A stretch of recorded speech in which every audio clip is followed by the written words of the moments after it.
Hello everybody, my name is Megan and this is my July wrap up.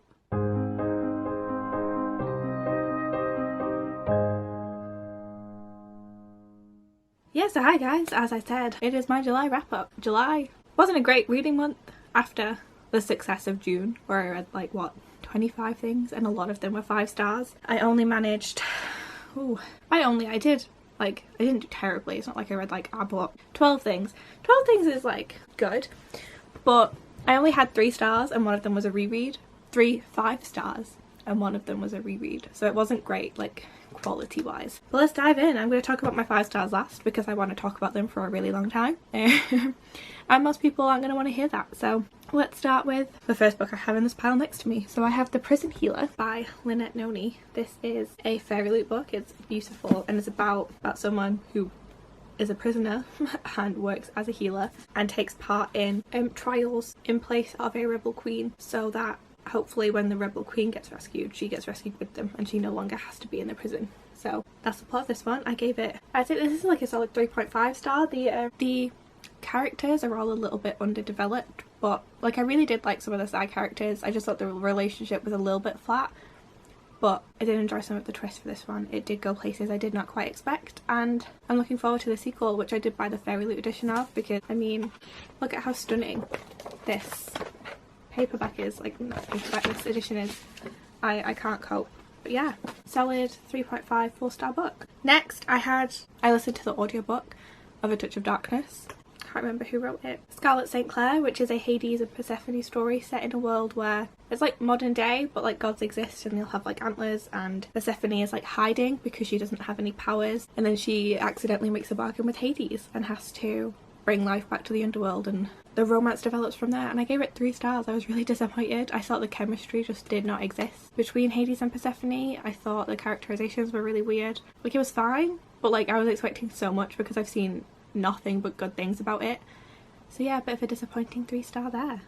And after reading that one, I dove straight into a week of reading nothing but like conclusions to duologies, all of which were fairy loot books initially. They didn't do sequels for, or I just forgot that I hadn't ordered them. So Bone Crier's Dawn by Catherine Purdy is the sequel to Bone Crier's Moon, which is about 2 best friends, Sabine and Aless, who are ferriers of the dead, which means they, like every moon, ferry the dead souls into either like heaven or hell or whatever they call them in this book.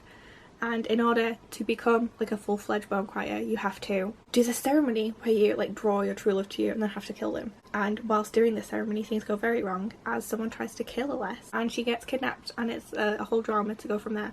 And this book is a sequel to that, which concludes the duology, and I give it 3 stars. I gave the first one 3 stars as well, though. It's fine. The relationships move very quickly in this one. I feel like a romance literally came out of nowhere, but it was fast paced. I got through it really quickly. It was enjoyable while I was reading it, but I don't remember much now, if that makes sense.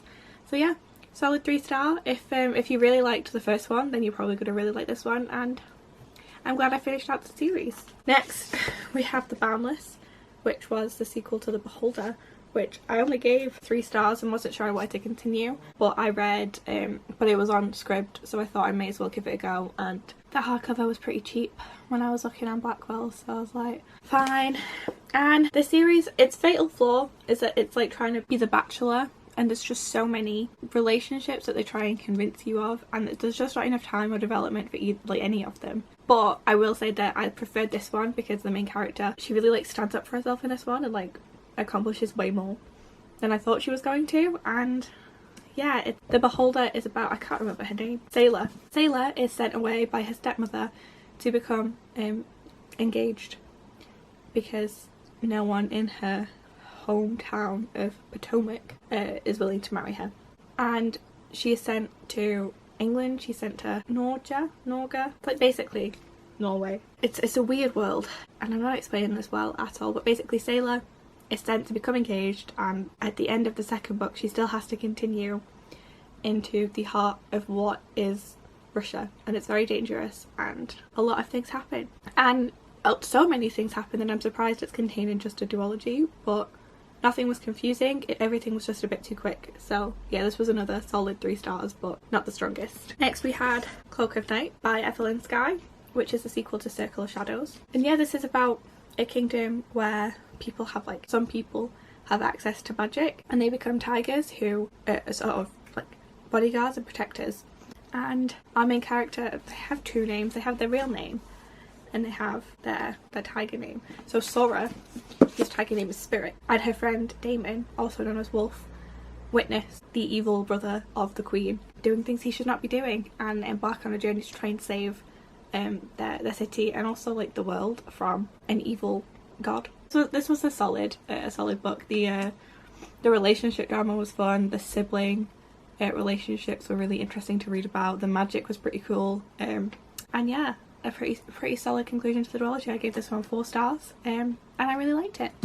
And finally, we have The Faithless Hawk by Margaret Owen, which is the sequel to The Merciful Crow, which is about Fi, who is a crow. She's going to be a chief of the crows, and she becomes part of a plot to save the prince and his bodyguard from the evil queen, as you do, and a lot of drama unfolds from there. The magic system is really cool. You have different casts of people, and like phoenixes have access to fire, and peacocks have access to like manipulation, and crows have access to all of them as long as they have the teeth of a phoenix or a crow. And Fi has this power to access the magic from teeth, and it's just really cool.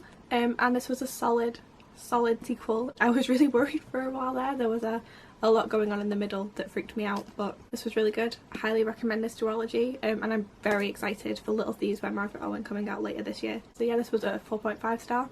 Really enjoyed it. Sorry if there is a change in the angle, my battery went out. Next we had Persephone Station, which I picked up on audio from Script for Sci-Fi July, sort of hosted by Steph over at Steph Loves. This was 3 stars.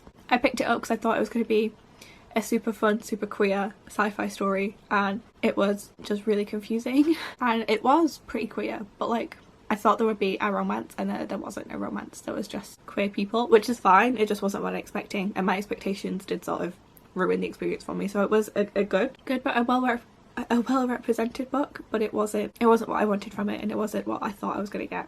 And it was very confusing. Nothing really made sense the whole time. But again, maybe that's a me thing. Maybe I just needed to pay more attention listening to the audiobook, but I swear I was like concentrating, but who knows. And the final book that wasn't 5 stars, no, that's a lie. I have 2 more books that weren't 5 stars. We have The Unbroken by C.L. Clarke, which is about a soldier called Terrain who was stolen as a child to be a conscript in the army for Belladere, and it's about the princess of Belladere, who has been sent back to the home country of Terrain to quell the rebellion. And Terrain and her fellow conscript soldiers, the Sons, have gone with her. And it's a sort of book that explores the rebellion and the themes of empire and stuff.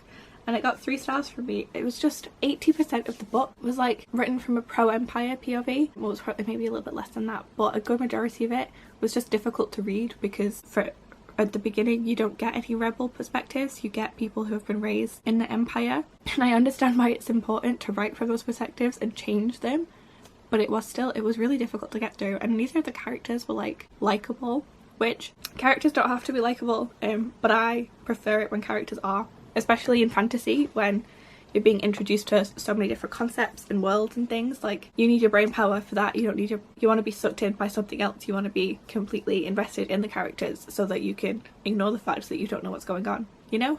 So yeah, that was my issue with that. And then the final book I read that wasn't a 5-star read was Sense and Sensibility by Jane Austen, which was 4 stars. It is about the Dashwood family who are not thrown out of their home, but thrown out, but it's not their home anymore. Their father, like husband, has died, and they are left with very little and go to stay with a family friend, and it's sort of them navigating relationships and drama throughout that. And it was 4 stars. The characters were more irritating than in any other Jane Austen novel I've read, and the relationships were not as like developed. There weren't as many moments between characters.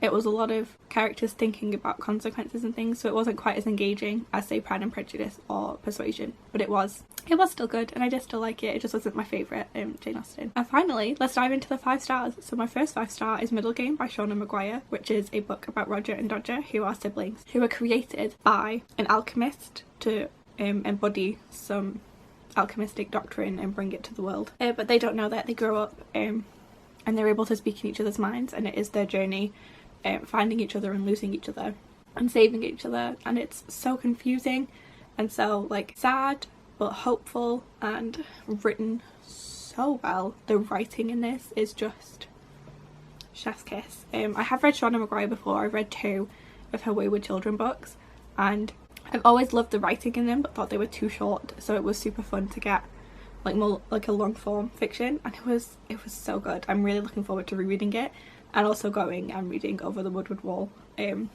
which in Middle Game, one of the alchemists has written Over the Woodward Wall as a sort of primer for alchemy, but hidden it in a children's story under the pseudonym A. Deborah Baker.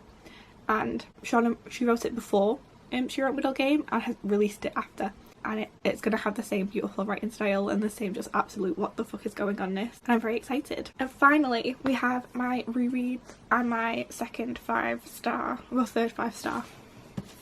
the month. So we have We Hunt the Flame and We Free the Stars by Hafsa Faisal, and I loved these books so much. So I read We Hunt the Flame a few months ago and I loved it, but I feel like I sort of rushed through the ending so I could include it in a vlog, which I don't know why because it didn't even turn out to be a very good vlog, but whatever. And it's so good. It's about Zafira, who is a hunter. She goes into this scary magic forest that no one else can enter to hunt animals to feed her village, and it is about Nasir, who is an assassin, but also the prince of Araria, the country that they're from, and they are sent on a mission, or Zafira is sent on a mission to restore magic, and Nasir is sent to follow Zafira but also to kill her because he is the Prince of Death. And it's the journey that these characters go on to try and restore magic.